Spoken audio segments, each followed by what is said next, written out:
So Simon, I think we'll start first with your two milestone players. A word on Sarah Hunter becoming the most capped women's player in history, but also Sarah Byrne on her 50th. Yeah, I mean, both had fantastic games for us. I think first and foremost, Sarah Hunter, what performance she put in first half, in particular, games like that, you need somebody to lead from the front, and that's exactly what she did, and that's why she's the captain. That's why she's now the world record holder, and she did exactly what she always does, and put in a great performance. And then Berna again, some great inputs into the game. The scrum, fantastic, scrum really well, and Berna looks after that side of things, and did some great carries, some great defence. So big games from two big players. And you'd spoken in the week kind of about the potential fear of losing almost the incredible run that you were on. How did that kind of affect how you went into the game? It didn't at all. It's like it's a spin that's been put on a comment that I made. I was asked by Nick Mullins, do I fear failure? Does it motivate you? And I was speaking personally, and it does, and it always has through my life. But this team fears nobody. We respect everybody, but we fear nobody. It didn't affect our performance one little bit or our preparation. I don't think the girls were even aware of it, to be absolutely honest. And I guess you need that to put together a run of 29 consecutive wins. You need that hardness, that kind of core. Yeah, I mean, motivation comes from all angles, and wanting to be successful is right at the heart of professional sports people. That's why they do what they do, and this team's exactly the same, and all the staff will work within it, and we want to be the best we can be every time we play, and we don't want to be second best. If that boils down to a fear of failure, or just wanting to be successful, or whatever it is, it doesn't matter. They're all motivational factors that feed in, and people do things for different reasons. But we've got a good combination. We've got a good chemistry amongst the staff, amongst the squad, and we're very much focused on being the best we can be performance-wise, and that keeps getting us wins. And what do you think was the key to that victory today? I think our mentality towards the game and our discipline. Our game management was absolutely outstanding. We talked about playing in the right areas of the field. We talked about being patient, being clinical when we got opportunities, not giving Australia opportunities. We gave them one half opportunity and they took it. But I think a little bit like the game against France, I'm not sure if they entered our 22 hardly at all, whereas we spent a lot of time in their half, and that's because we managed the game well. So we kicked well, we chased well, we made our defensive tackles, we put a lot of pressure on them, everything fed in, and then obviously the set piece was phenomenal today for us, as it's been, and Aussie are a great side, but you can't play without a set piece. You can't play this game without a set piece, and we showed today, that in conditions that were horrendous at times, how you go about putting 40 points on a really good side in really bad conditions, and we're absolutely thrilled. We had a great game plan and we stuck to it and executed it. I said, you said they didn't have much time. 25 seconds was the amount of time they spent in your 22 in the game. And as I say, that comes down to your game management. And we didn't have it all our own way. At times they had the ball in our half, but we defended our 22 really well. And we take a lot of pride in defending our line, but we take a lot of pride in defending full stop. And so we rolled our sleeves up when we had to. We made our tackles. We got line speed on.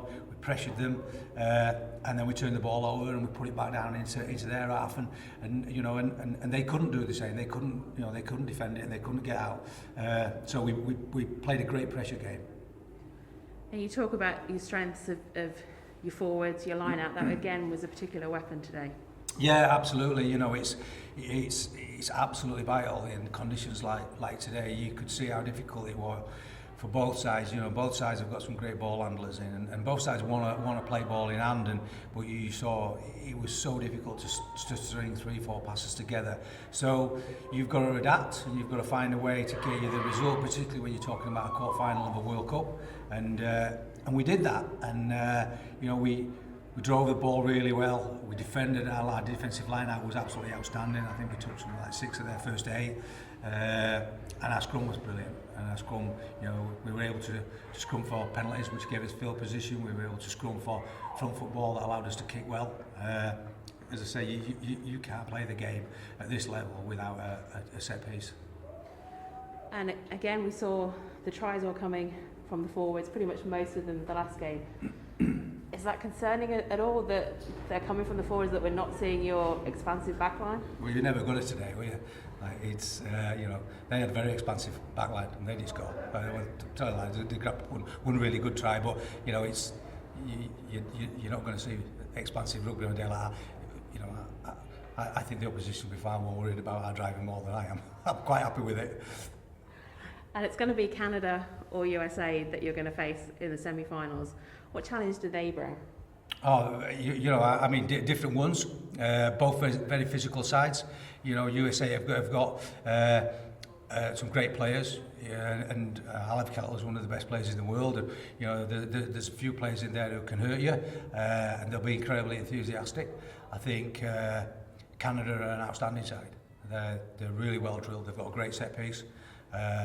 Very well coached, very well organised, and I think whichever team comes through, it's going to be a pretty formidable challenge. And a lot of them do play in the Premier 15s alongside a lot of the England players. Does that kind of give you a bit more familiarity, perhaps, with them? No more than it gives them on us.